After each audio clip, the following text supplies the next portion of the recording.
This is Jordan Tower with JT News. Make sure you smash that like button, smash that subscribe, and let's get right into the news. Well, Cameron's too much, bro. He dressed up in OJ's like old outfit. I mean, his old jersey and everything, and did an impression. You check that out on his channel, man. Lavar Ball. This guy, okay, I'll give him two sides to him. Seems like a good father, okay? Like, he's there for his kids, pushed him to be great. It looks like they're very successful. Then there's another side to Lavar Ball where he's living vicariously through his sons, okay? That's the best way to put it. Feels a little clownish, right? But he's also a proud father that probably didn't get the attention he wanted for his life, so he's doing it for his sons, which I respect. But now he wants to be too famous. He wants to be. I can't get past the fact that he made those shoes and never really delivered them. Just kidding. It was too much, but I don't know. You know. He's a crazy guy. I don't dislike him. I just think he's wild. That's it. Diddy addresses the Gene Deal interviews. Gene Deal's done a lot of interviews over the past 7 years, talking about Biggie's passing, questionable things from Diddy, and there was a story that like J-Lo was upset because like I guess Will and Jada wanted to do a threesome with Jada Pink. I'm sorry, Will and Jada wanted to do a threesome with J-Lo, and he was upset about that. I mean, who knows if that's true or not. Diddy says, "Oh, the internet's crazy now. This show's a little crazy now." Now, this was not a left field question. They talk about everything that goes on in a late show is scripted, okay? Because they can't risk having a bad show or someone not being able to answer something. They can't say, "Oh, I'm going to pass on that question." Everything's discussed days in advance. This was Diddy's way of addressing Gene Deal and laughing it off as a joke. You know, Gene Deal is going to hit the internet later. Then we got streamer XQC. Why is he divulging this information? I have no idea. But he has a deal with Kick and Stake. I guess they're both separate instead of together. He said together would have been $100 million, but because he did everything separate, he's $275 million. I'm going to tell you something. That's cap. This guy probably got $100 million for sure for both. I know that a lot of money is being brought in through gambling and everything else, but they're signing so many streamers for multi-million-dollar deals. I mean, they gave Drake $100 million, right? They might have given Drake. I'm convinced they might have given Drake $200 million now to stream once in a while. You know, who knows? If I were him, I would have told him, "Hey, give me another $100 million, and I'll stream all my whole tour." Because why not? It would have made more than he would have made an extra $100 million on that tour. I don't know why he didn't break a deal like that. But hey, maybe that would have been too much. Maybe he had a different deal in place for that. I don't know. But hey, then we got Snoop Dogg and Dre. Now, he said he wanted to do the Source cover, but they ended up doing the Rolling Stone. And when they did the Rolling Stone, they sold another 1 million copies because it's exposing them to a different part of America at that time. We're talking about 1992, 4, whatever it was, around that time, right? So, Latto's interviewing him, and Snoop's talking about that time, and she's acting like she can relate to it. Latto, how old are you?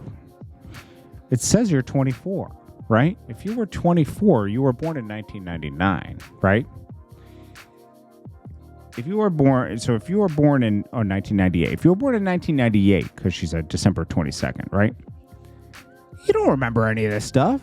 Don't act like you're sitting there and relating and you did your research and everything. Stop. Latto, you're probably 32 to 34, if you have any recollection of anything, because it still would have been kind of fresh.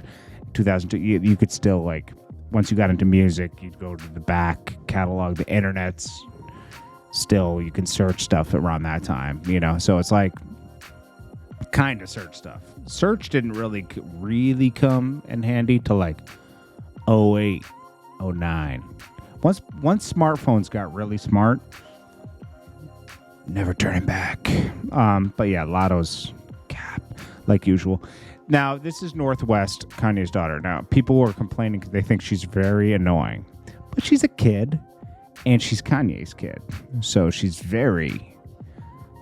has his personality for sure. She reveals she wants to own Yeezy and Skims when she grows up, and also reveals her style icon is herself.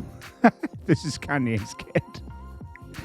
And come on, man. When you were a kid, sky's the limit. Sky is the limit, okay? So this is definitely this is Kanye's kid for sure, okay? That's all you could say. People saying she's annoying.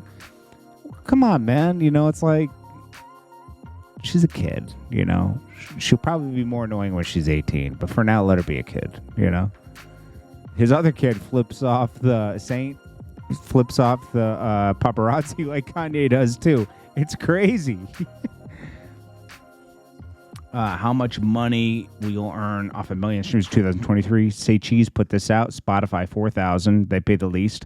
Amazon Music 5,000. Apple Music 7 to 10,000. Tidal 13 to 15,000. Napster 18,000. The question is, why does Spotify pay less?